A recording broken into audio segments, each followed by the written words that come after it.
A character vanished from The Muppet Show for over 30 years. No explanation or goodbye, and when he came back, nobody at Disney could explain why he'd been gone in the first place. That's not even the strangest thing hiding under the surface of this franchise. Banned episode, a character designed to fail on purpose.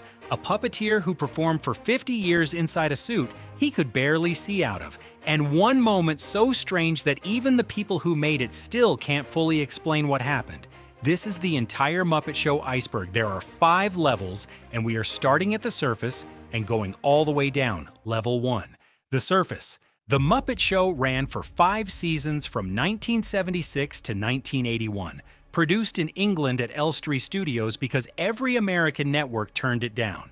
It became one of the most watched television programs on the planet, airing in over 100 countries. The format was simple. A variety show inside a theater hosted by a frog who could never quite keep control of anything happening around him. Every episode had the same structure: musical numbers, comedy sketches, a guest star trying to survive the chaos, and 2 old men in a balcony heckling everything. That structure never changed. 5 seasons, 120 episodes, and the formula held. The reason it worked was not only the formula, but also it was the people underneath the stage, holding their arms above their heads for 10 hours a day, watching floor monitors to keep the puppets' eye lines right. The show looked effortless, but it was not. But that is the surface. Everybody knows this part. Next, level 2. The hidden engineering. This is something that most people never think about. Every single Muppet was a technical problem that somebody had to solve. Kermit's mouth was operated by Henson's entire hand inside the head. That left exactly one hand to do everything else. Both arms, props, gestures, pointing, all of it had to be done with a single hand and a system of rods that another performer controlled from below. Now scale that up to a character like the Swedish chef. The chef's hands are actual human hands pushed through the puppet sleeves. That means 2 performers standing behind a counter, pressed together, one operating the head and voice, the other providing both hands. Every cooking scene, knife, chop, toss chicken, was 2 people coordinating blind, watching a monitor on the floor, trying to make it look like one character. And then there was Uncle Deadly, a dragon-like phantom who appeared in the first season and then vanished almost entirely for over 30 years. He showed up again in the 2011 film as if nothing had happened. No explanation or reintroduction. Just Uncle Deadly back from the dead, which honestly is the most Uncle Deadly thing possible. The engineering went beyond puppets. The Muppet Show's set was built on 2 levels. The audience saw the stage. Below the stage was a network of trenches where performers crouched, crawled, and sometimes lay flat on their backs to get the right angle. The floor was hard concrete. There were no chairs, and performers have described full shooting days where they never once stood upright.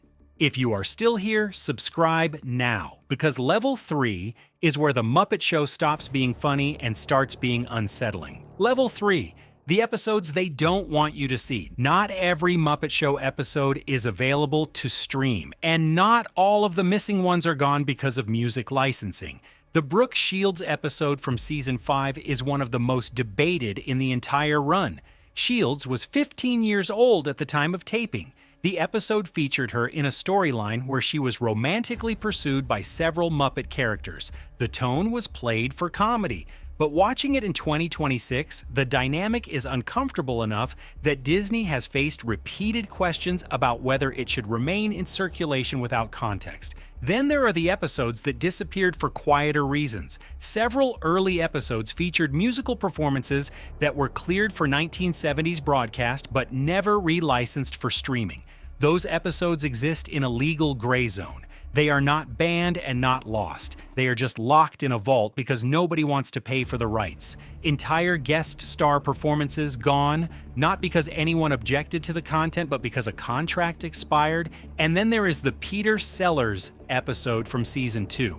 Sellers refused to appear as himself. He told the producers he had no personality of his own and could only function as a character. The entire episode was built around that idea. Sellers appeared in disguise after disguise, a German general, a hippie, and a Viking who never once dropped the mask. Kermit kept trying to meet the real Peter Sellers. He never did. At one point, Sellers showed up in Kermit's office dressed as a normal man in a suit and tie. Kermit asked if this was finally the real him. Sellers said yes, and then another character walked in wearing the exact same outfit and delivered the exact same lines. Even the sincere moment was a performance. The episode is a comedy sketch on the surface. Underneath it, Sellers was telling the truth. He once said in an interview that there was no real him, that the characters were all he had. The Muppet Show let him prove it on camera. Level 4, the system behind the chaos. This is the part of the iceberg that most people miss entirely. The Muppet Show looked like anarchy, but actually it was not. It was one of the most tightly controlled productions in television history. Jim Henson ran the set with a philosophy he never publicly named, but everyone around him understood. The chaos had to feel real, but it could never actually be out of control. Every explosion was planned, every interruption was scripted, and all the moment where it looked like the show was falling apart was designed to look exactly that way. The guest stars were the test. Most arrived expecting to run their own segment. Henson's team would let them believe that for about an hour. Then the Muppets would slowly take over. The guest stars' job was not only to perform, it was also to react. The ones who understood that became legendary episodes, and the ones who fought it produced episodes that nobody remembers. John Cleese understood it immediately. His Season 2 episode was built entirely around him hating the Muppets and trying to escape the show. He spent the entire taping pretending to despise everything happening around him. At one point, he physically tried to leave the theater, and the Muppets dragged him back. Cleese played it with total commitment, not a single wink at the camera or one moment where he let the audience in on the joke. He treated the Muppets like a genuine hostage situation, and that is exactly why it became one of the most celebrated episodes in the entire run.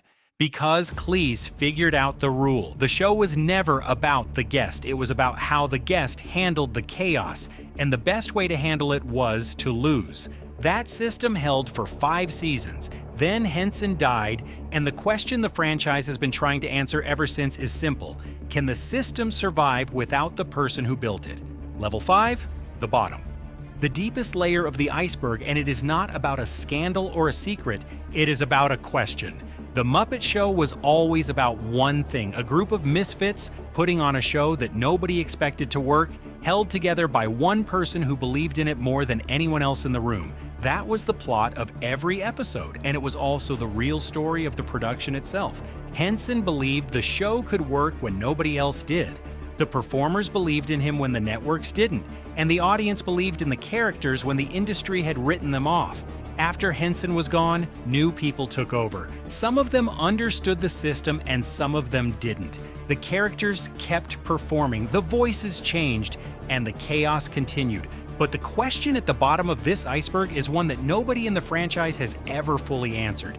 Is the Muppet Show the characters, or is it the people who first gave them life? Because if it is the characters, then the show can go on forever. And if it is the people, then what we are watching now is something else entirely. Something that looks the same on the surface, but is built on a different foundation.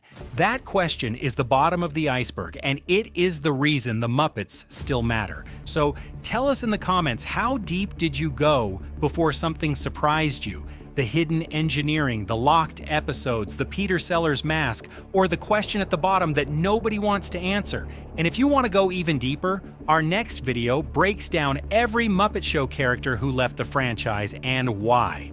That story connects directly to what we just talked about. Hit subscribe so you don't miss it. I'll see you in the next one.